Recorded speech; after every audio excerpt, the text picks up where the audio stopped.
Hello, everyone. Welcome to Ask the Nanny. We are here a little early. We're going to have a little music party before we get started at 9 o'clock while we wait on people to come in. So, this is one of my favorite songs. Hi, Caitlin. I get up in the morning, and this is one of the first songs that I listen to. Hi, Reevy. And just so Facebook knows, I do not own the rights to this song. So please do not act crazy. I don't own the rest of this song. Hi, Carol. How are you? We're just going to have us a little morning party. Y'all want to dance with me? Y'all can dance with me. Like I said, this is one of my favorite songs. One of my morning motivational songs. My get up and move song.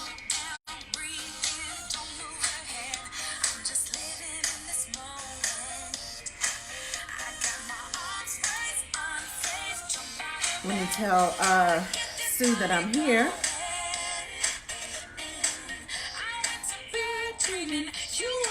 Hi, Donna. Hi, Leanne. We're having a music party. There's Sue.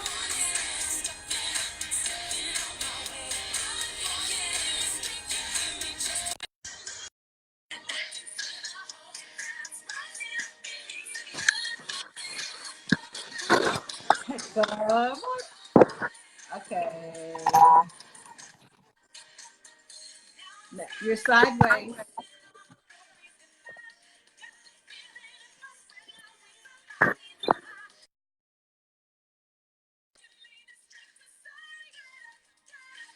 Okay, now you froze.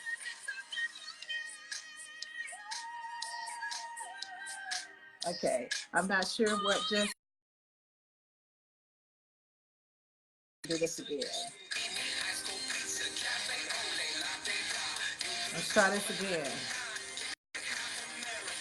Good morning, San Francisco. Hey, there she is.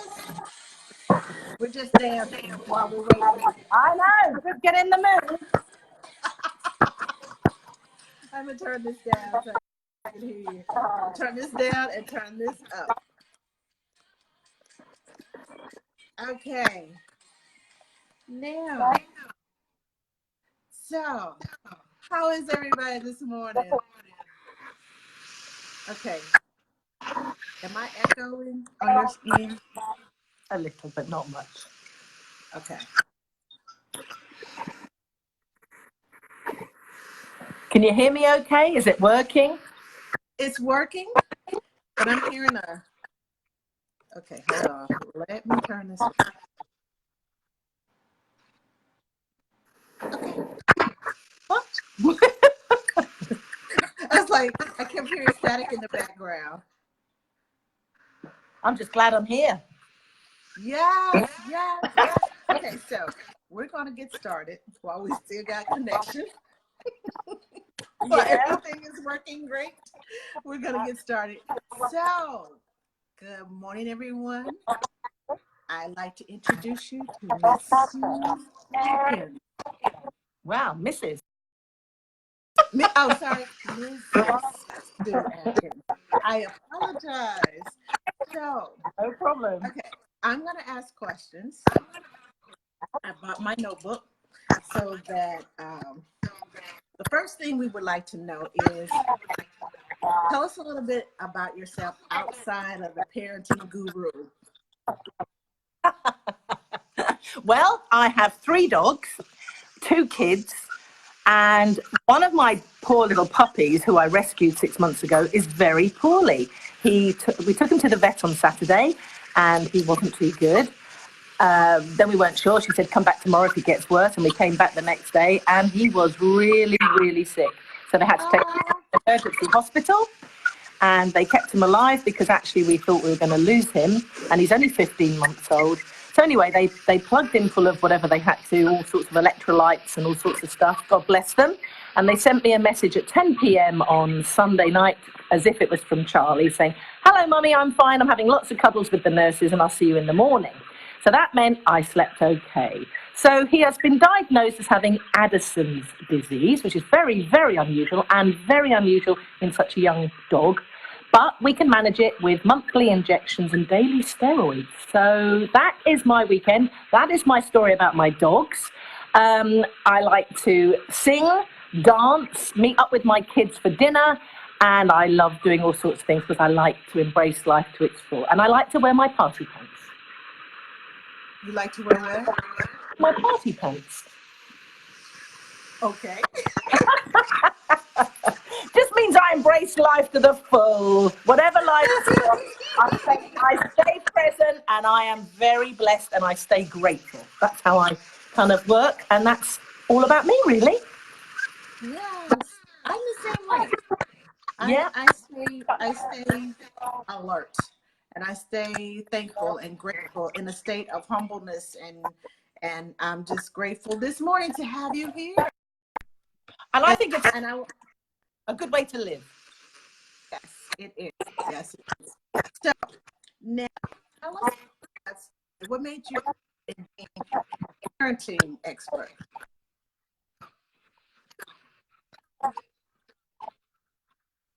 So you put up a little bit. What did you ask me? How did I get started? Yes, how did you get started? Okay. Well, I was a deputy head class teacher for 25 years, so I worked in education. My father died within the same year as my mother died, very quickly in that same year. I had a bit of a midlife moment thinking about, do I want to teach the Vikings for another 25 years to year 4? And I decided that it was time for a change. I was very passionate about self-esteem for children and had been in my school doing lots of pastoral work. So I went off and retrained as a coach, and I studied Adlerian psychology. And so I trained myself up, and then I was invited to write my first book, which was called Raising Happy Children for Dummies, one in the famous Black and Yellow series by Wiley & Son. You can get that on my website. And then I was invited again in 2012 to write another book called Parenting Made Easy, How to Raise Happy Children by Random House Penguin.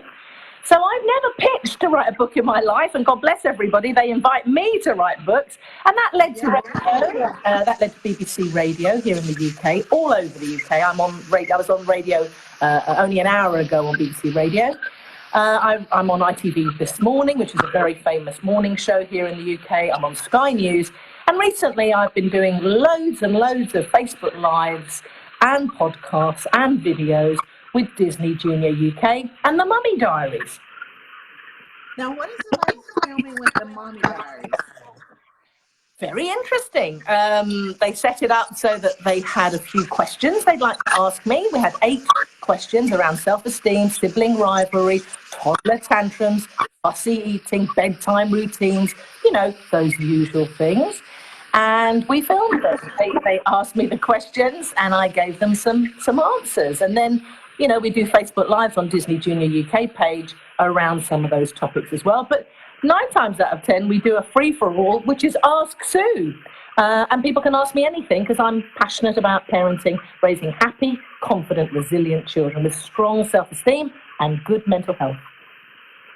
Yes. So you were a teacher first, and then all this other stuff just kind of randomly came out. Yes. Yeah. Amazing. Okay, cool. Now, how long have you been doing the TV shows? Oh gosh, probably about 14 different TV, radio, and stuff like that. From when I wrote the books, people would ask me onto some of their BBC radio programs, and I suppose, as you can see, I can chat.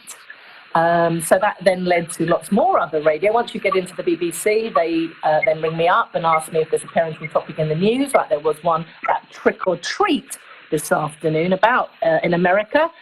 Some people want to ban trick or treat with children over 12. What did I think about that? So that just sets up the conversation. I don't like finger pointing. I don't like judging people. I don't like telling people what to do. I like to reach out and give people a helping hand. I don't like pointing a finger at people. So that gets conversations started. I happen to ask, I think, good questions to help people find their own answers, really. Okay. So kind of like a reverse psychology type deal. Well, it's for me to ask you those questions, to get you to pause to ponder, how do you want to do it? And then I can take my hat off and I can tell you some good practice, because obviously I study this stuff and I continue my professional development all the time. So when you do ask me, and when I work with clients one-to-one, or when people join my parenting club and I do my webinars, I do go more into telling you how to do it. But it depends on the style and what you're looking for. So, sometimes I will reflect back and get people to think, things like screen time. People say, my son is 12, how much screen time should he have? Well, that can be a personal choice about your family, because not all screen time is bad screen time. Toddlers on screens for hours, now that's not a good idea, because the American Pediatric Society Association has also pointed that out. So, it depends what people are asking me, and then I sort of have a little pause to ponder moment myself, and then give them the advice that I think they might like to try and implement. Okay, so you mentioned something that I am very passionate about, professional development. Yes. And I'm always telling the nannies to continue learning, always learn, always learn, always learn.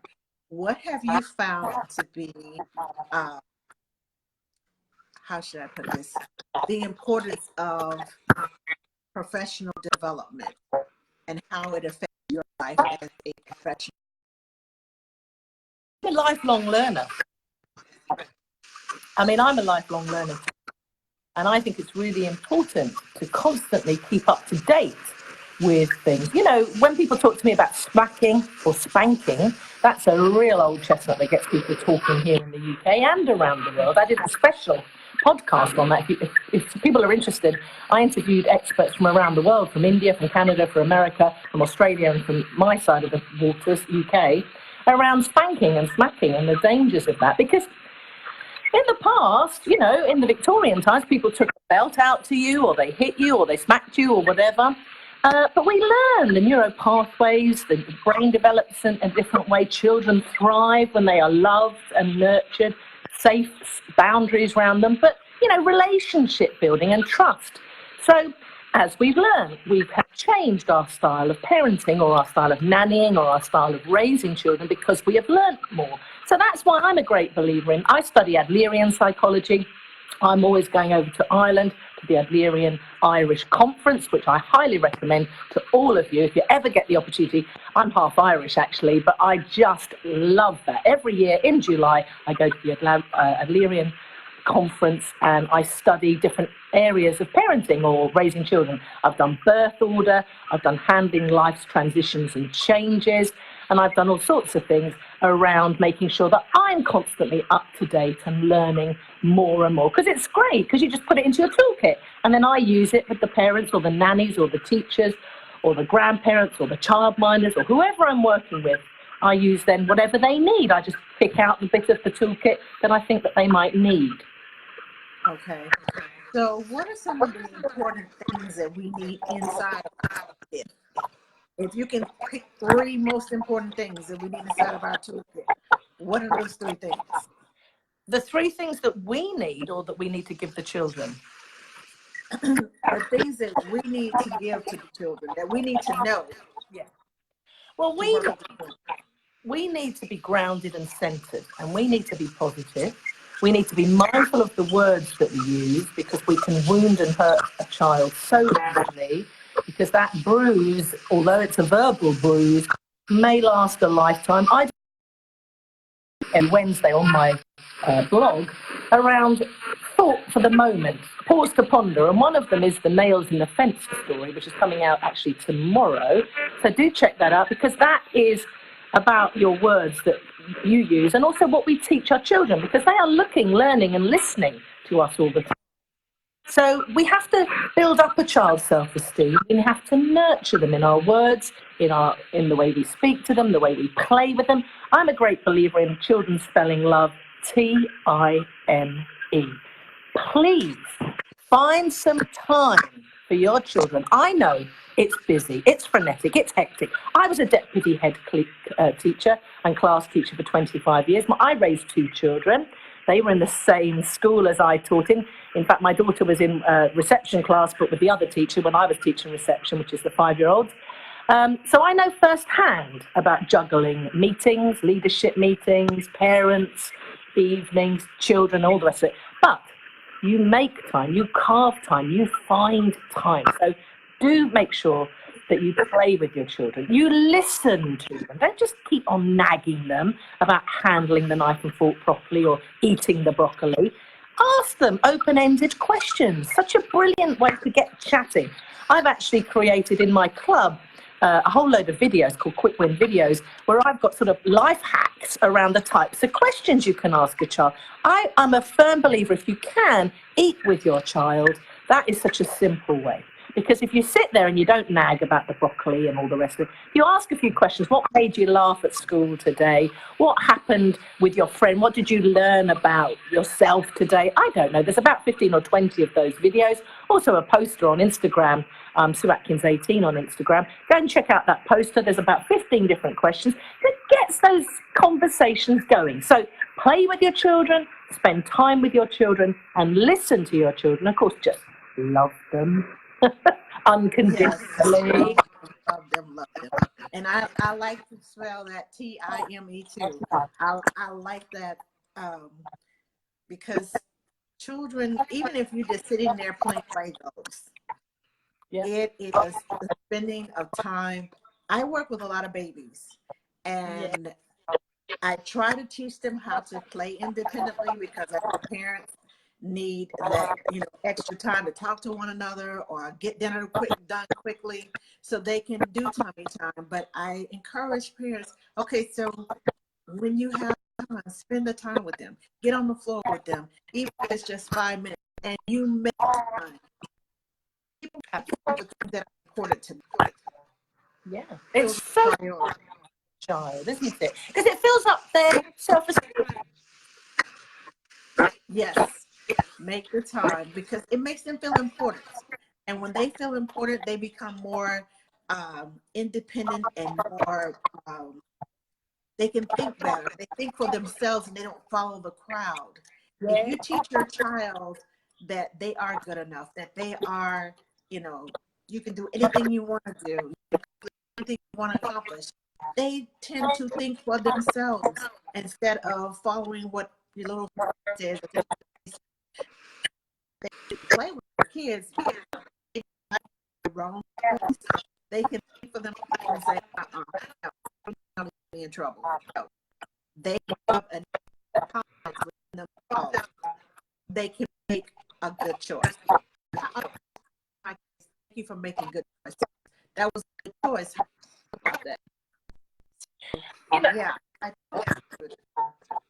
I mean, let me just say, I write about the crucial C's. The crucial C's are children that feel connected.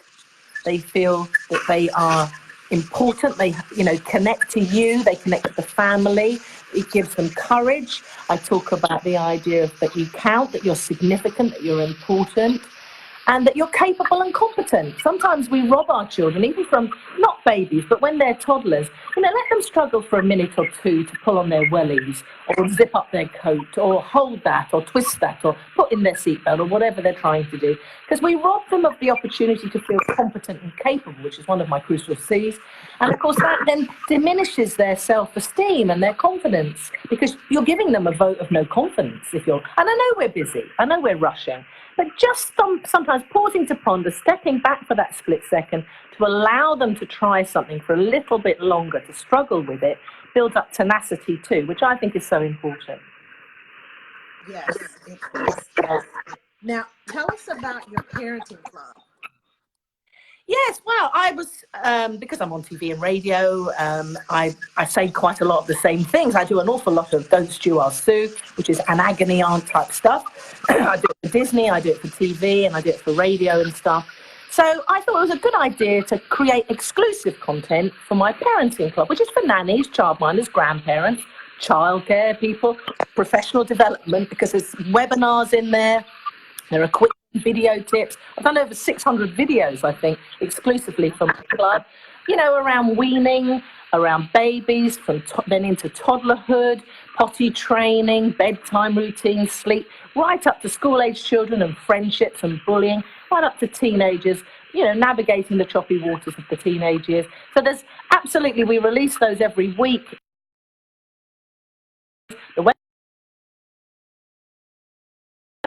Regular hundreds of those blogs, which are really articles around any topic you like, because I also specialise in helping families through divorce. I've written a divorce journal for children. So there's a wealth of wonderful content in there. I do a regular podcast, and also I do an exclusive podcast for my club members of experts around the world. I think I've interviewed around about 75 experts in play, brain development, first aid we've just done recently. So all sorts of topics with other experts in the field of, families and childhood and raising happy, confident kids. Yeah. So how can we, I know at least 2 to 3 times a week, I read something in the Nanny groups about going through divorce. I was just recently asked to be an expert taking care of a child of parents going through a divorce. Yeah. Unfortunately, I'm already working with some parents during the time that they need it, but the divorce packet that you wrote, the divorce, was it a booklet that you wrote for children? Yeah. How do we get our hands on that? Because I know a lot of us have questions. What do I do? What do I do? What do I do? Well, I trained, the very famous Norland nannies. I went down and trained a huge cohort of Norland nannies, one of the famous nannies that look after royalty, in divorce for nannies. So I did a webinar as well on that for nannies. If you're interested in that, you can access that through my club.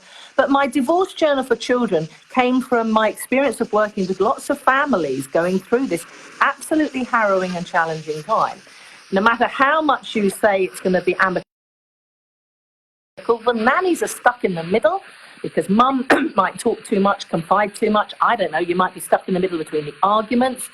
The discipline can go between the children. In fact, the nanny has a really important job because you are the consistent, stable, loving environment person when everything else is kind of, in chaos. So you play a very important role. So the journal was written to help children express themselves because sometimes they don't feel heard. I remember an 8-year-old saying to me, but they're making decisions and I don't have any say in it. And, I have to get my backpack on and going to the other house on Fridays. Nobody else. It's to help a child understand their emotions, express as well as the future, because, mummy and daddy may have split up, but a family's forever in terms of mummy and daddy loving the child. I make sure, and I take a photo of the children and put it in the center of the table. And when parents sometimes make a decision or they say something, I say, well, what do you think Ruby thinks of that? And it's amazing how things change when they go, well, that's not a good idea, is it? Because you don't always think of it from the perspective of the child. So I'm very keen to support children and families because I've written co-parenting conversational cards that parents can have and sit with a cup of coffee, go through them, have a think, and then sort of, that improves the communication in a very tough time because it's very acrimonious because it can get co-parenting important. So do check out on my website all my divorce resources because I've written loads of blogs, about 160 blogs around that topic as well, because I got very passionate about it because I wanted to help the mum because she needs the oxygen almost in front of her first before she can help the children, and dad's going through it as well. So there's a high emotion. So do check out all my resources there around divorce because I know that the nannies play a very, very important role in maintaining that consistency for the children.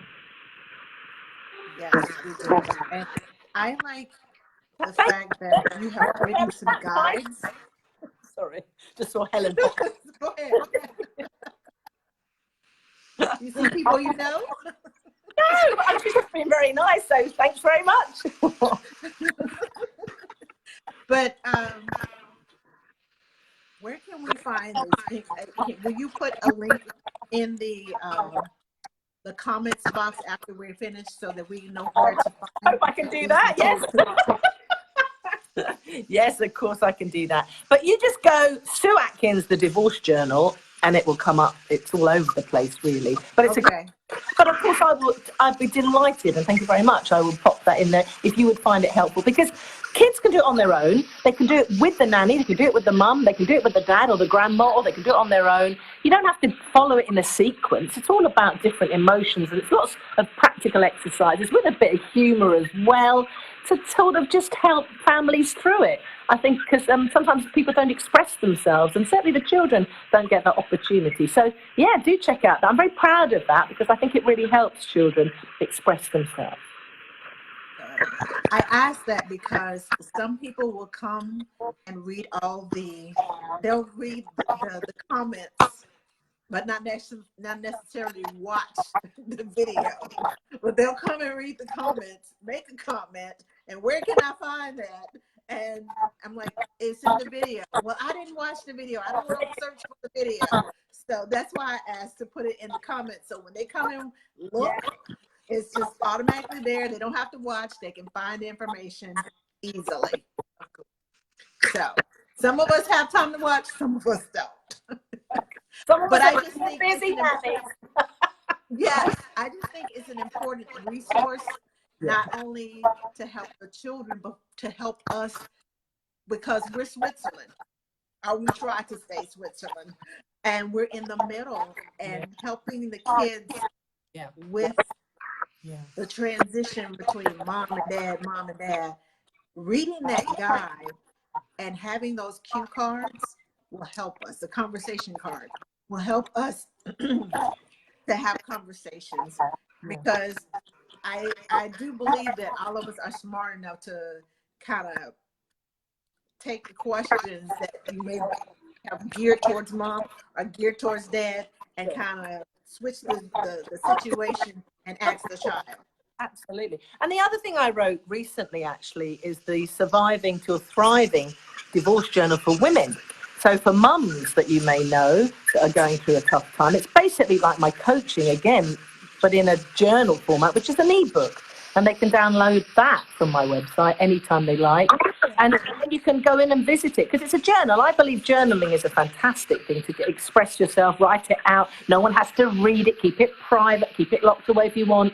But you can vent, or you can cry, or you can be angry, or whatever you want to express in a journal. So the Surviving to a Thriving Journal for Women is particularly really helpful. And then because you can download it, you can revisit some of those pages and download them again, 3 months or 3 weeks from now. You can do it again, because as you go, because I always say divorce is a process. It's not an event, right? It's not one strike and, oh, that's done, I'm better. It's not a broken arm where in 6 weeks you're all better. It can take as long as it takes. And when I've been studying, when I say I go to Ireland, I study Iberian psychology, major life transitions, major life changes, whether it's bereavement, redundancy, moving house, moving job, can take up to 18 months to 2 years for people to become really accustomed to it. Now, people are always surprised when I say that. But that's why when I work with people going through a divorce, and they say, but I should be over it by now. It's been, one chap says to me, should be over it by now. She's had 6 weeks to get used to it. And I looked at him, I said, 6 weeks? You've been married 20 years, you've got 4 kids. I think it takes a little longer than 6 weeks.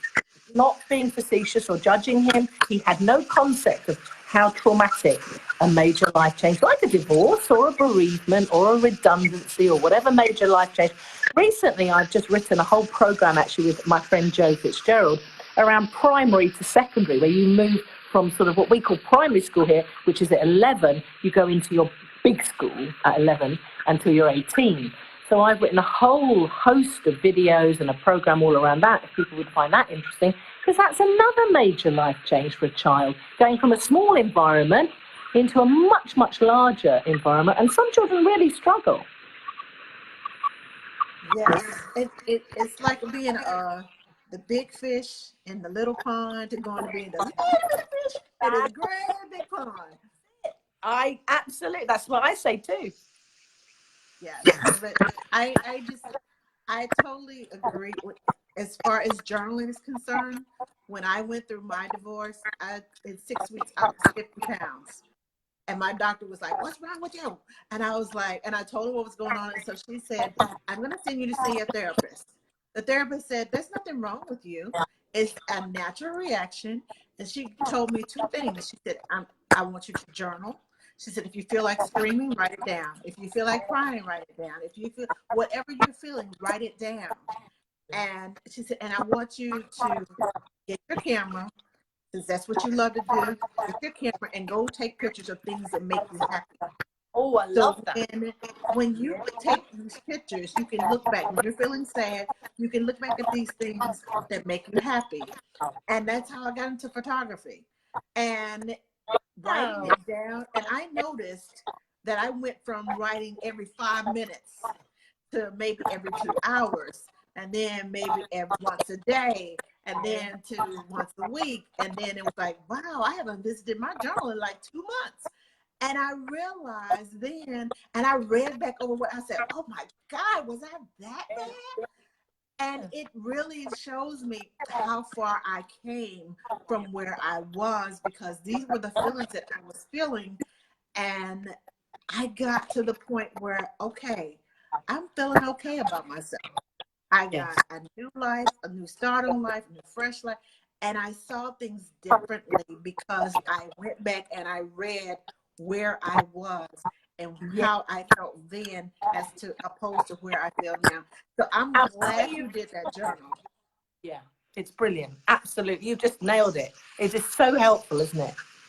It is.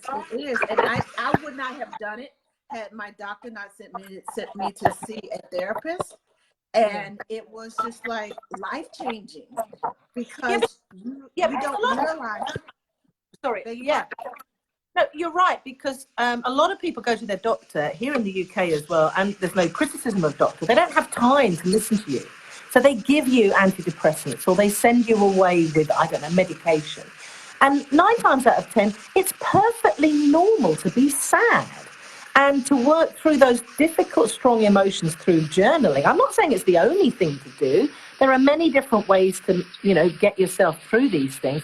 But it certainly is a wonderful thing to not keep venting at real people, not be angry with your, your kids, because they're the wrong people to be getting angry with, and to, watch yourself progress. That's why I say it's a process. It's not an event. And I think it's wonderful what you said there about the photography, because in the journal that I've written as well, you can put in, poems that you like. Cinema, perhaps you've been to the cinema and it's a film that you've enjoyed. So you start focusing on the small stuff that gives you a little bit of joy, a little bit of confidence, and a little bit of hope for the future. You can fill your journal with anything you like. Yes, and it's so important. And I know I'm not the only nanny that has experienced divorce or separation. And trying to not take all of that stuff to work with you can be hard. Yes. And if you have a place to vent and put all that stuff, okay, I packed all my feelings inside of this journal. I'm going to work with the same, happy attitude. This is what I promised the families, that I will come to work with happy attitudes. I'm on top of it, and the kids are going to have a good time. And I put all of that into my kids. I intentionally took them places that I know that they would enjoy and would make them happy, because it made me happy to see them happy. So it was my turn. That was part of my healing. Yes, absolutely. So it's hard to, and I'm glad that I had that outlet, so I can leave all that stuff at home. Yeah. And not transfer it to the kids, because kids pick up on everything. Everything. They're looking at you, listening to you. They're picking up your vibes unconsciously. When you go into a room, if a couple have had a row, they haven't said anything, but you just sense it. You could cut the atmosphere with a knife because it's unconscious. And of course, if you're in a bad place or you're upset, the children will pick that up unconsciously, even if you go, oh, I'm fine, I'm fine. So, yeah, it is important to do what I call it doing the work. So when we go through in life as nannies or as parents or mums or dads, it's important to be self-aware, reflective, and then take good care of ourselves. And nannies, I hope you are good care, what I call me time. Go and find very simple things. Like you like photography, I call it a scented bath, with lovely lit candles perhaps. Go and meet a friend for a walk, go and meet a friend for dinner. I don't know, go to the cinema. Whatever it is to replenish your batteries, because then you come back to the children. Because let's face it, raising children is exhausting and helping so full on, and they're so lovely, but they're tiring. So you must make sure as nannies that you get your me time, because that's not selfish. That is meaning that you come back the next day more patient, replenished, ready to start again, and have more fun and do all the jobs that you have to do. So do take good care of yourself as a nanny. Yes, and I have started, those of you who don't know, our next self-care checkup is December the 2nd. We had a self-care checkup last week, and I know I have Linda on here a lot of times and doing self-care and things that we should know and things that we should be doing, and I just want us to be healthy. Yes. Especially now that it's becoming the holidays. And I know a lot of nannies are here in this country and their families are back in their country. And it's hard to not be there with your family at Christmas and you're here taking care of someone else's family. Sure. Yeah. So self-care is so important. It's just totally important. And I get that. And I appreciate you mentioning that. Now, you have a long list of products. Is that on your website too? Oh, yeah. You go to my shop. Some of it is free. Some of it is very low price because I want to make sure it's accessible to as many people as possible. I have checklists about play, why it's important, checklists about screen time. I've got checks about, going to the dentist, checklists about teeth and shoes and all sorts of things to, help people be practical as well as everything else. I've written a lot of MP3 downloads around sibling rivalry, navigating the choppy waters of the teenage years, if that is something that people find helpful. But I know I've written a lot about early years, potty training, bedtime routines, all those things that people struggle with a little bit. You go and check out all of those things. There's webinars on all that stuff too. But there are easy ebooks and there are MP3 downloads around a whole array over the years. I just recorded them because I think it's helpful to have them handy. And you don't have to do them all. You can refer to it. Once you've downloaded it, you can refer to it again in 6 months' time and you might pick up a new idea. Because I have something called the easy button, which is great for children. Instead of a naughty step, which I don't like because it's rather negative, I created something called the easy peasy lemon squeezy button. So when children do the right thing, they eat their broccoli, they brush their teeth, they put on their pajamas, you can press the easy peasy lemon squeezy button, which I'm going to go and find now because I thought that's why I'm telling you about it. Because that, for me, that's a great positive psychology because it's all very positive for a child. That's the easy peasy lemon squeezy button. You can record, I've recorded my voice on it, but you can press the button. That was easy peasy lemon squeezy. So they love it. When I used to teach as well, children, if they did the right thing, I'm always trying to find children doing the right thing. I don't mind them nagging at them and being negative. It damages their self-esteem. So when they're playing nicely with their brother, you press that was easy peasy lemon squeezy. When they tidy away their toys, when they go to bed, whatever it is that you've asked them to do, that easy peasy lemon squeezy makes them laugh, it relaxes them, it reinforces the positive because they want to do that again and they press the button and you make it kind of special. They don't press it willy-nilly, they have to, do the right thing and then they giggle and they laugh and then they remember that that's quite good and can I press the easy peasy lemon squeezy again? And somebody sent me a wonderful video once with their little girl. They were out and about shopping in the mall and they were trying to get into the car seat or something. And suddenly she hadn't got her easy peasy lemon squeezy button with her. So she pressed her tummy button and went, that was easy peasy lemon squeezing. So I thought, that's so cute. So sweet. Okay, we have a question. Leanne wants to know, how do you help children deal with terrifying fires in communities? With terrifying what in communities? Fires, because there's a lot of fires going on out in California right now. Yes. Now, whenever we have terrorist attacks, I've written about that, and you can Google Sue Atkins, how to handle bad news. The important thing is that you are very relaxed, positive, grounded, and give an air of confidence. depending on the age of the child, turn off that TV, because I noticed when my own children were growing up, there was a terrible murder here of two young children, and the TV, the Sky News was on the whole time. So we made a point of turning it off, turning on the news when they were in bed, so you catch up on the news, of course, but don't have it on a loop. And be careful the way you speak about things, and try and guide the parents if you're working with them, because you may well have far more answers and be the experts more than the parent. So you have to be careful how you handle that. But if you've got good practice and you've got different ways of speaking to the children about some of these things, make it age and stage appropriate. Reassure them, show them that, this is a long way away. Sometimes children have no concept. It could be 500 miles away, or it could be, 1,000 miles away in another country, and they think it's around the corner and it's going to happen to them tomorrow. So try and explain, or get a map out, or something that they can get. Or you say it's so many drives away, so that they get the idea that that may be happening to other people, but it's not necessarily going to be imminently happening to you. So keep the news positive, but be truthful also. Don't spin what I call tales or yarns with children, because you break the trust. And you can also read books around all sorts of stuff too, if there is terrifying things in the news that they may be anxious about. Because sometimes children get the wrong end of the stick. They pick up a bit of information. Sometimes when they overhear something they don't really understand it, then certainly if they're school age, they go to school and then they get all sorts of the wrong end of the stick. Other children are telling all sorts of things that they half know and it's half true. So make sure that you're the person that is the person to trust, to explain, and to reassure. I hope that helps. Yes, it helps me.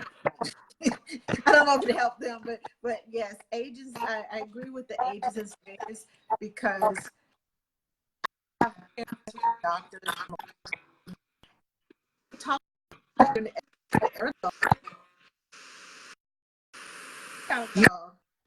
and I just like, okay, so this is what mommy and daddy are talking about. And I just kind of explained it to them. I said, remember how you did this and how it made you afraid? I said, well, that's what mommy and daddy are talking about. So we don't want to do this or do that, and so we won't be afraid. Let's choose to do something else. Yes. And they understand. When you break it down to them, they understand. And the parents are looking at me like, and I'm like, they don't understand what you're talking about. You're way up here. They're way down here. So we are the in-between, the go-between, between mom and dad sometimes, and their explanation of things, because, they may be first-time parents, and they just talk to the kids like they normally talk to everybody else. And sometimes kids, it just kind of goes over their head and they don't understand, and then sometimes it makes them more fretful. Yeah, I know that with fires, I had a parent that came to see me. Their little girl was frightened, and there was a comment there about evacuations. It's quite handy, without being all scaremongering, to run through your fire exit with the children about, if something happened, this is how you would get out of the house, and this is where you go. And explain to them not to come back in and rescue the dog or the cat or whatever it may be. And by actually talking through, without being dramatic, not when it's all on the news, not when it's scary, just sort of matter of fact about it, empowering the child to understand what to do in an emergency, whether it's a fire or whether it's a flood or whatever it might be, I think helps them. Because I did it with a family fairly recently, actually. And this child then slept better because she was having nightmares around this sort of stuff. So by helping her do it practically and running through a bit of a schedule, she felt more at ease. Yes. Now, I used to have a home daycare, and we had to do safety checks with the kids, and we had to do fire drills with the kids. And that kind of just, either once a month or when a new child came into the daycare, I had to do a safety check and a fire drill. So the kids got used to doing the fire drill. And I wouldn't do it with like a bell. Everybody said, well, just ring a bell. No, I need them to actually hear the sound of because I had like and I pushed the button. And I said, oh, there's a fire. Let's go, let's go. And it ran up at the door, grabbed us. We had partners, and we would walk out and say, okay, fire drill's over. We can go back in now. It's safe to go in. And that way they got used to hearing that button. So when the button was pushed, if it went off, they know, let's go to the door. They know what to do, how to do it. And they did not panic. They listened to me, and they knew that I was going to take them to someplace safe. But the kids I take care of, I have to do fire drills.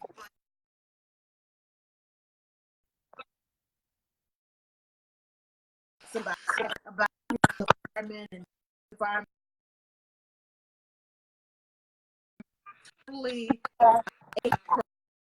And if something happens, we had a meeting place. We established an evacuation plan.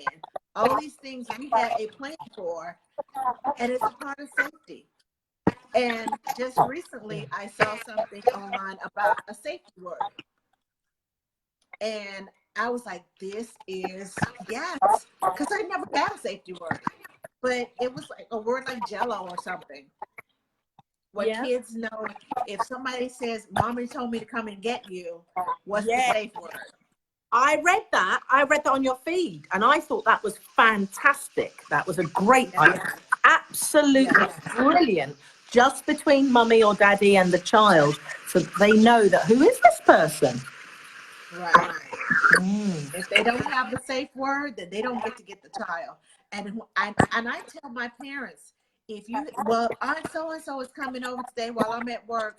I said, well, if I don't know, if you don't introduce me to Aunt so-and-so, I'm going to ask Aunt so-and-so, give me your ID. And then I'm going to call you to verify who this Aunt so-and-so is. So I'm not letting you in here. And I'm not letting you take this child. I'm not letting you anywhere near the child. Matter of fact, I got the child locked up in the other room so that you can't get to them. So it's yes, Leanne, emergency preparedness. All right, be prepared. So, yeah, absolutely. Yeah. So I like. Do you have anything like that in your no, parenting? I don't. But the friend that I'm working with on the primary to secondary project, she's written a book. Her name is Jo Fitzgerald. If you Google her, she's written a book about how to handle emergencies for children. It's a really lovely children's book. So do check out my friend Jo Fitzgerald. Okay, let me write that down. You say Josie Fitzgerald? Jo Fitzgerald. Jo Fitzgerald. Yeah, and she has something called Tiny Sponges on Facebook because she's a mental health first aider. She writes books all around mental health for children. But also her first book, which is a beautiful book, is something all around. I mean, I can't remember the title. It's not terrible because it's gone out of my head. But Jo Fitzgerald and her lovely, lovely book. I can put a link to that if you're interested in that.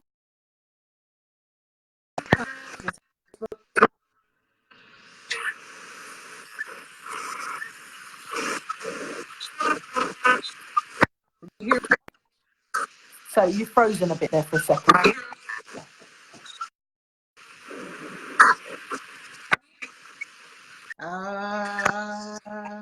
Let's see. I can see you and talking. It's a bit of an echo, but I'm doing my best. Okay, sorry. So you said her Facebook page is Tiny Sponges? Tiny Sponges, yeah. Because children absorb all sorts of information. Okay. Tiny Sponges, Jo Fitzgerald. Yeah, there you go. Tiny Sponges, Jo Fitzgerald. That's it, Leanne. Thank you, Leanne. Okay, so do you have any final advice for us? Because we're starting to crackle and break up. Trick or treating, I think, is coming. Yes. So, what magic piece of advice do you want me to give you? Well, I don't know really. I think nannies are so important, and they work in such difficult circumstances sometimes, and they have such a lot of difficult things to juggle. But you are doing such wonderful work. So do take care of yourself. Do pat yourself on the back sometimes and write down each day what you've got right. Because sometimes we're all the same. We write down what we got wrong. We focus on the mistake or the angry word or, I don't know, the thing that you didn't get right. Don't do that. Focus on what you did get right each day, and you will see if you write it down, not just think it, if you write it down on even a bit of paper, you will see that you've got so many things right. You did some wonderful things. You baked, you talked, you listened, you played, you did all sorts of wonderful stuff. So just write that down, and that will fill your cup of courage up so that you feel, really good about yourself, because you are doing such an important job. You are there, as we have said, and you've done, you're there like the third parent. You are in loco parentis. You are doing a wonderful, important job. And sometimes you know better than the parents, but you've got to handle that carefully. And I know that juggling goes on. So, I'm here to celebrate you and pat you on the back and say thank you for all the hard work that you all do. Thank you, thank you, thank you. Thank you so much for joining us. And thank you for all the great advice. And ladies, if you have not followed Sue Atkins on Facebook, please do. It's Sue Atkins, the parenting expert. Please go and like her page and support her. If you're on Twitter and if you're on Instagram, please like her pages, her social media feeds, and follow her. And the parenting Listen to the group. podcast.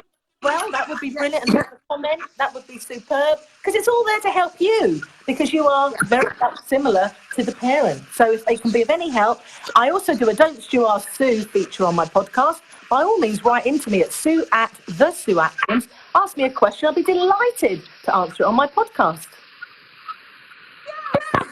And we're going to put all that information in the comments so that you will have access to everything that we have talked about today. Well, listen, it's been a pleasure, Angela. You are so inspiring. Thank you. You are so full of energy and bubbles of fun. It's been my pleasure. So when you come to London, we're going to have coffee and cake. And when I come to wherever you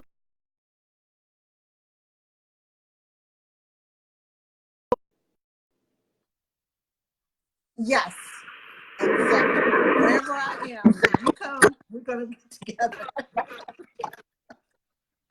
Lovely. Thank you so much. Thanks for Thank joining. you so much. It was a pleasure. Bye. Bye. Bye. Bye. Thank you, everyone, for joining us today and for listening. Sue is going to put all the information in the comments below. Thank you, thank you, thank you. And if you have not done so, please follow her blogs, her the TV shows that she's on. She is on the morning show, the Good Morning Britain. She's on a talk show called radio talk show with Iman Holmes. She's on the Jeremy Vine talk show on the BBC Two Radio, and she has two books. Um, Her books are called Parenting Made Easy: How to Raise a Happy Children, and Raising Happy Children for Dummies.